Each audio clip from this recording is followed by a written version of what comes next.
Hello, hello, and welcome back to Mindfully Rich Podcast, your weekly mindful look at life and finances with a twist. I'm your host, Richie, and y'all, I'm back. I know, I took a week off. It was heavy, y'all.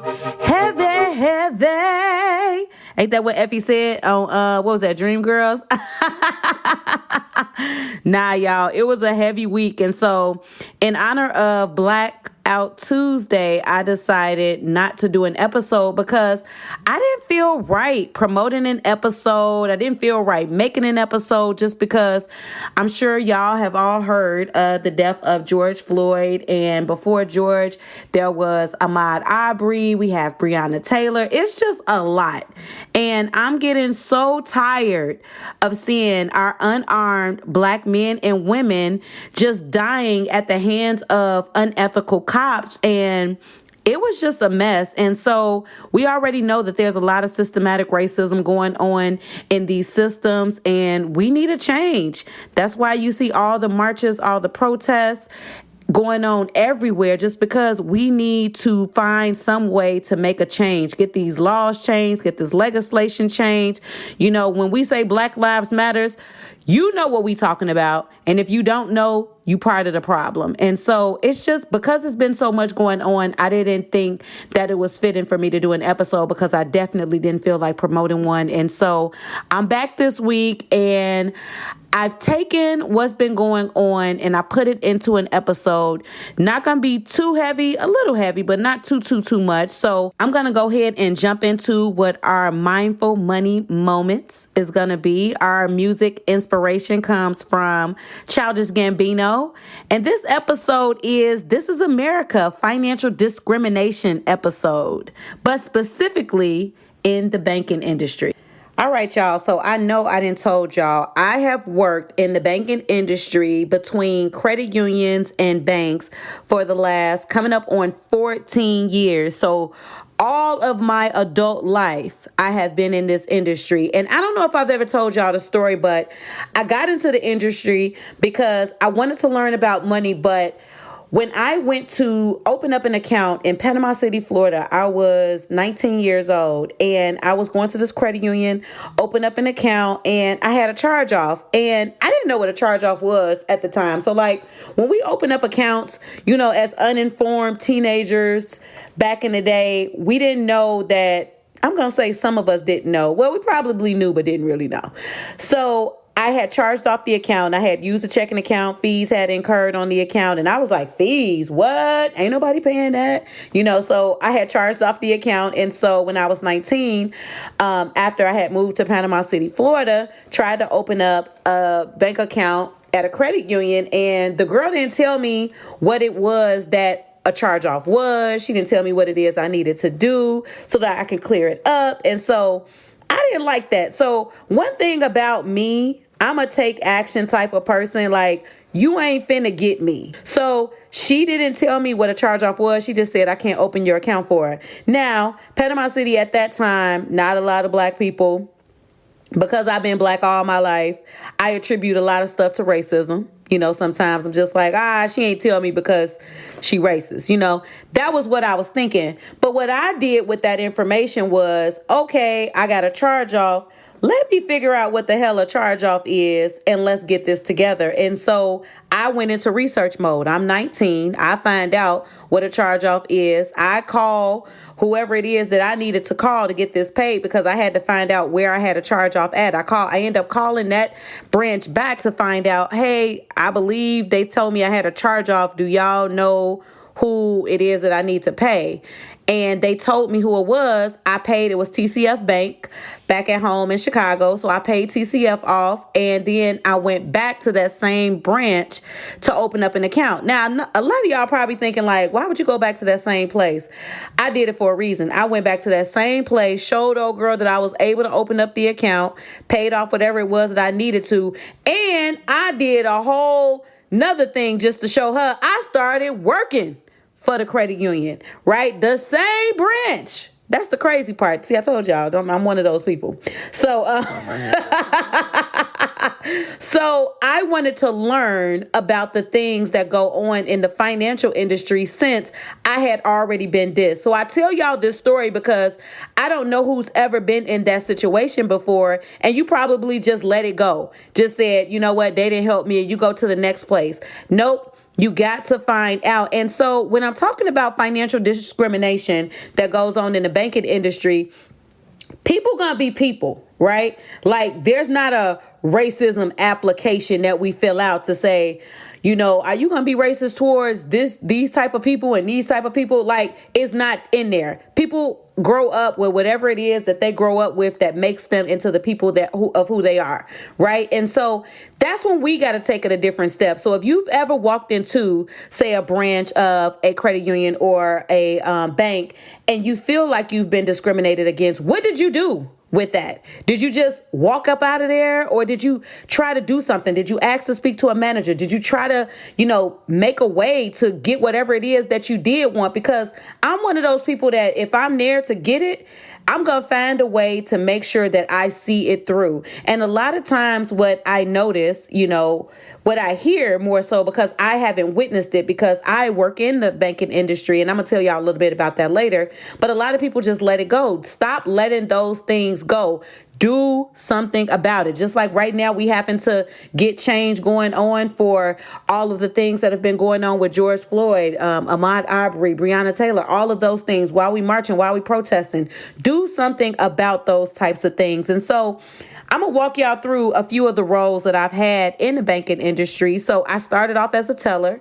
I was a teller for about maybe 3 months or so. And then I went to a desk. Now, y'all, when I got to the desk as a loan officer and account representative, let me tell you what, this is the position I had been waiting on, because remember my story, when I had initially went into this branch, the lady didn't help me. So now I was in a position where I can show people, all people, that I would not be that person who would discriminate against them. I would be the person that can help them. So like all, the black men and women, when they would come in there, they'd be like, oh, snap, sister girl, protect her at all costs.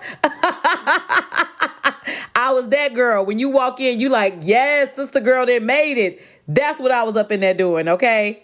Right now, I know it's a lot of these credit repair agency things type people going on out here, even though you could do all this stuff yourself.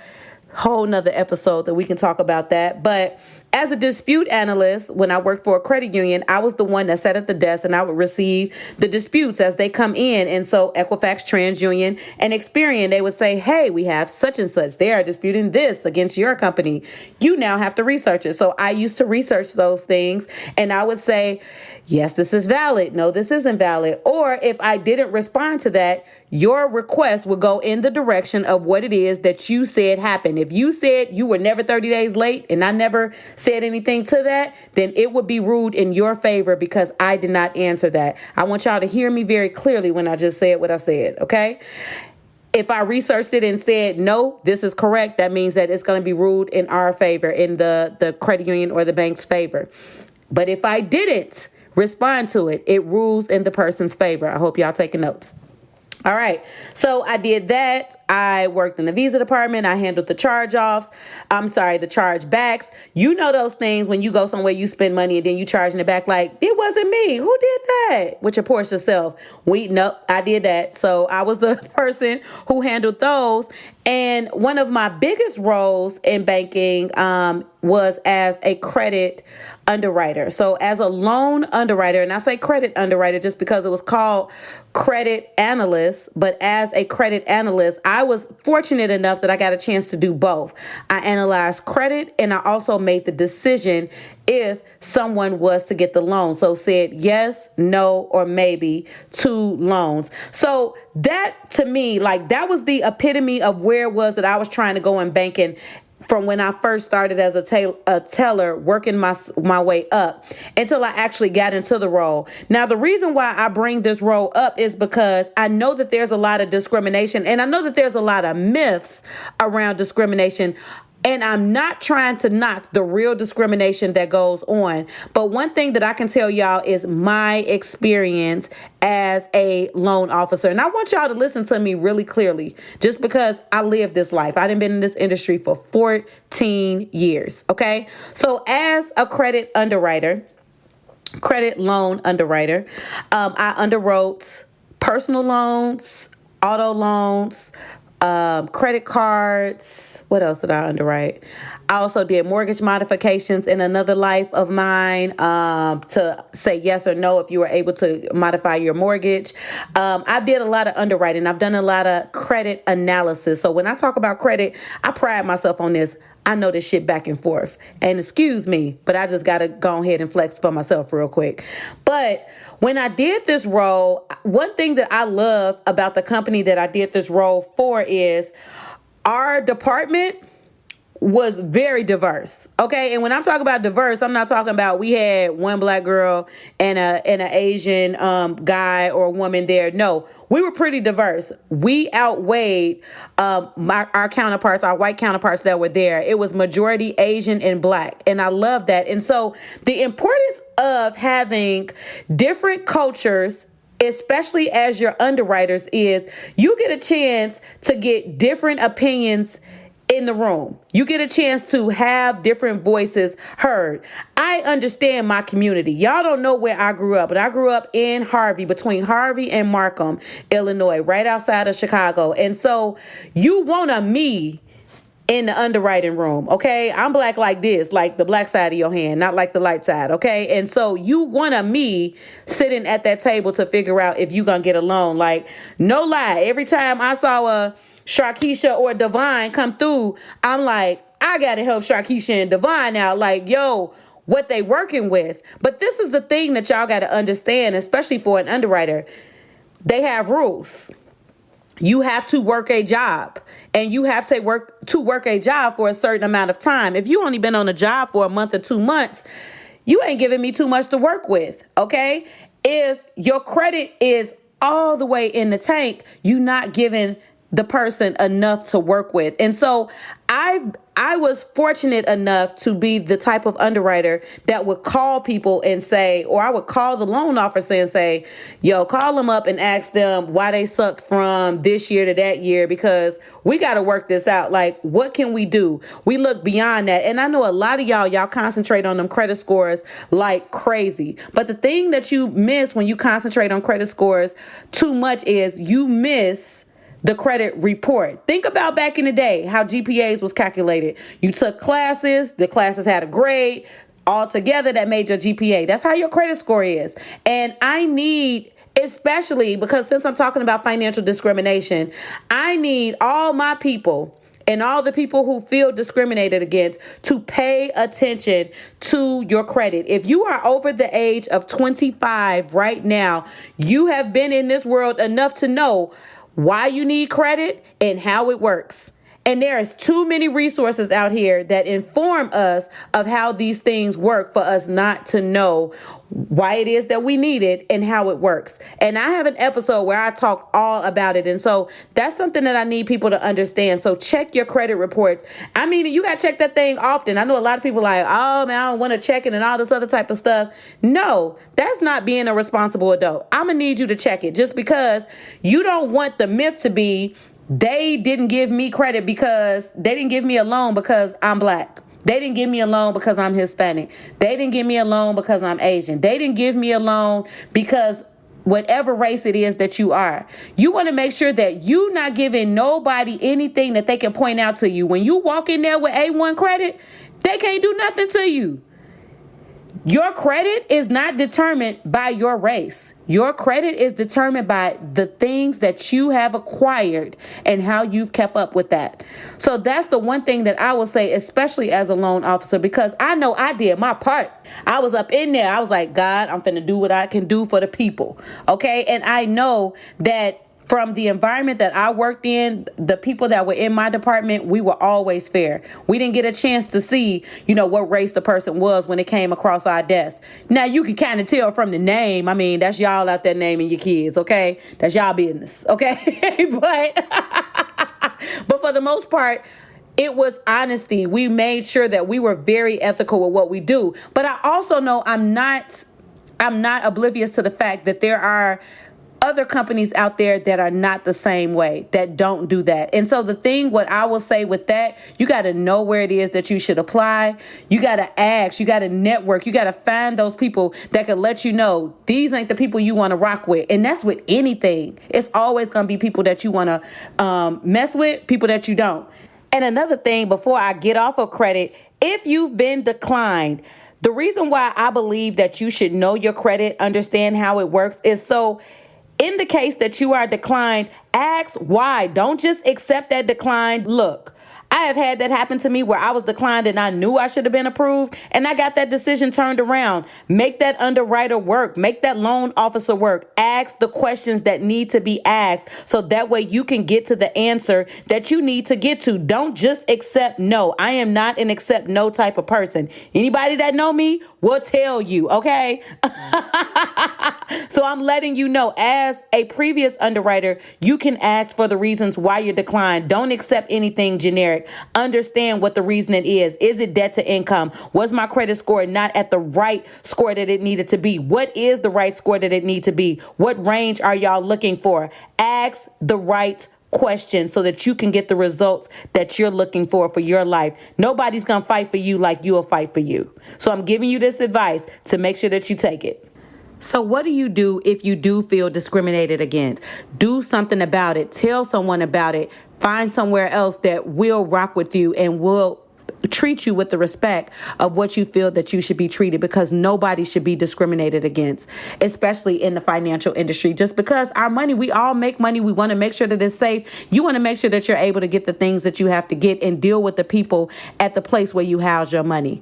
So doing something about those things. And so I didn't work with small business loans or small businesses as a whole. I used to open small business accounts, things like that. But I don't know the loan sides of those things. So the one thing that I'll say about that is make sure that your business is intact. The reason why I have underwrote for small businesses, and the thing that I'll say about small businesses, no matter what race you are, the thing that kills small businesses the most is hiding your money. Not that you're trying to hide your money, because you're trying to take advantage of all the programs that are available to you. But when you do that, you make it so your income is so low that your debt to income is not in a position where you can get approved. And so what I'll say on the small business side is find people who have done it.